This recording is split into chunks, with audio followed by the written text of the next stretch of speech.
uzohangara kukugwanya wewe mwana w'Imana si wowe uzogwana n'Imana yo mwijuru izohaguruka kukugwanya. Bwana sifiwe. Uzohaguruka Imana nayo izocihaguruka. Haleluya. Hari abantu bari ngaha bariko baragwanya,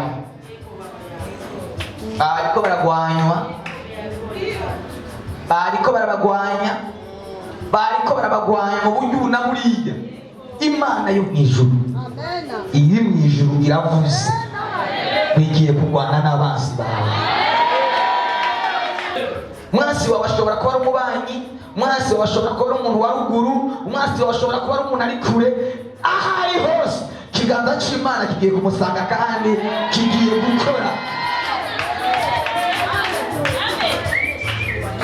Numvise ijambo ndi hano. Haleluya.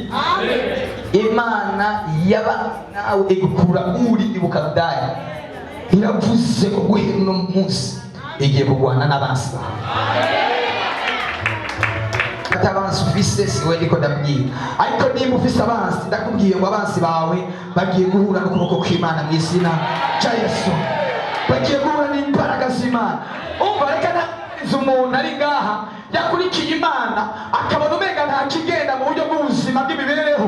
Imana yo mu ijuru igiye guhaguruka ikugwanire, igucire inzira, igutabare, ikwiyereke. Haleluya. Niyo yonyine igiye kwihagurukira.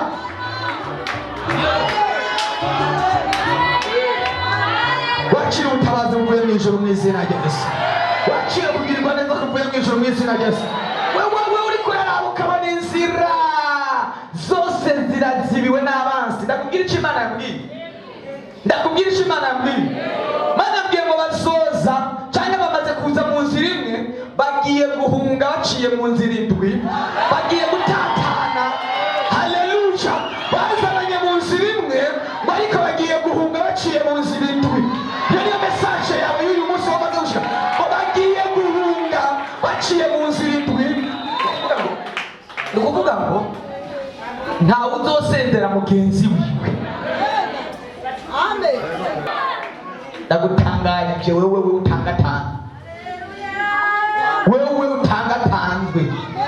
wewe utangatanzwe. Bagiye kuguhunga baciye mu nzira indwi mu izina rya Yesu. Haleluya.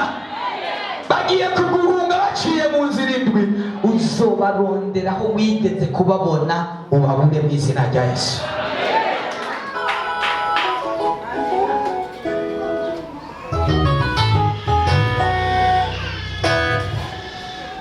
Bwana sifiwe. Amen.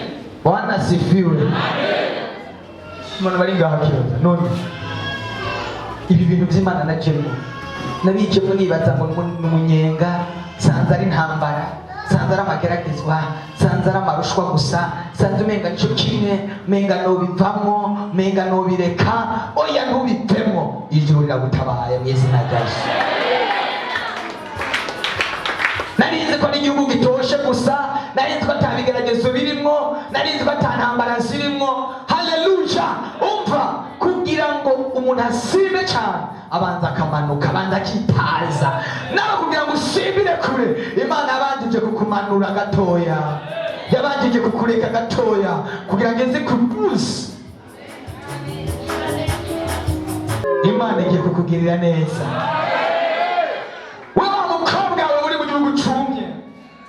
Nukubengwa, ukura mukije menga aragusezeye, ukuvugishije rimwe menga aragusezeye.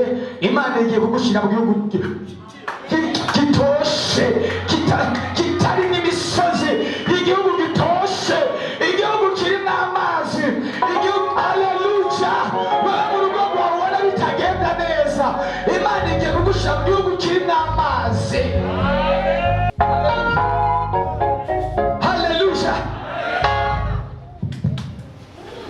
Mwakire ubugombe bw'Imana,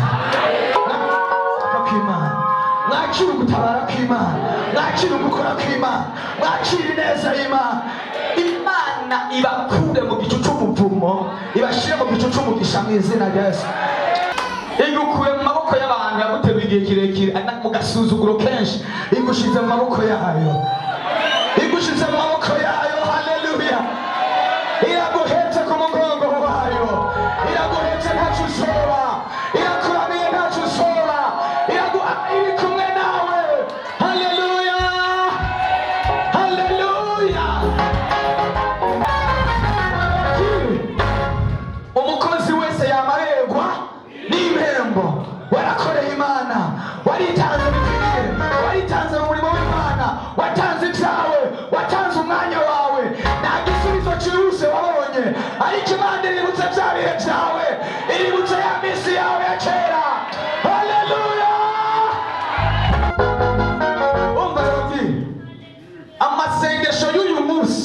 n'amasengesho yo guhabwa amariba yo haruguru nayo hepfo. Mukanya twagira isengesho ridusubiza amariba yacu yo haruguru nayo hepfo.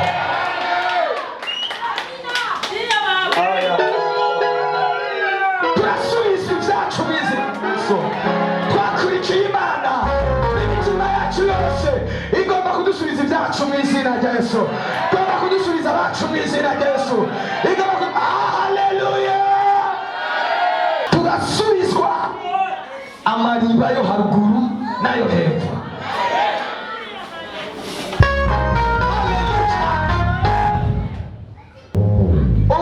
ubuze byose ubyine, ntushobora kuba ikintu na kimwe ukora mu Mana.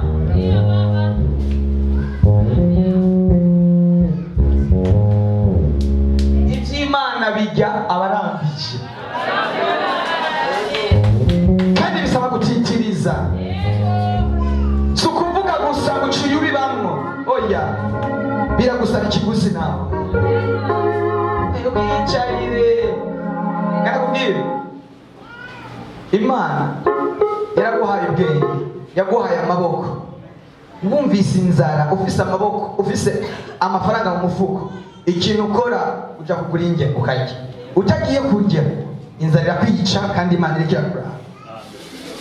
None nizi bigutamike muka? Wapi?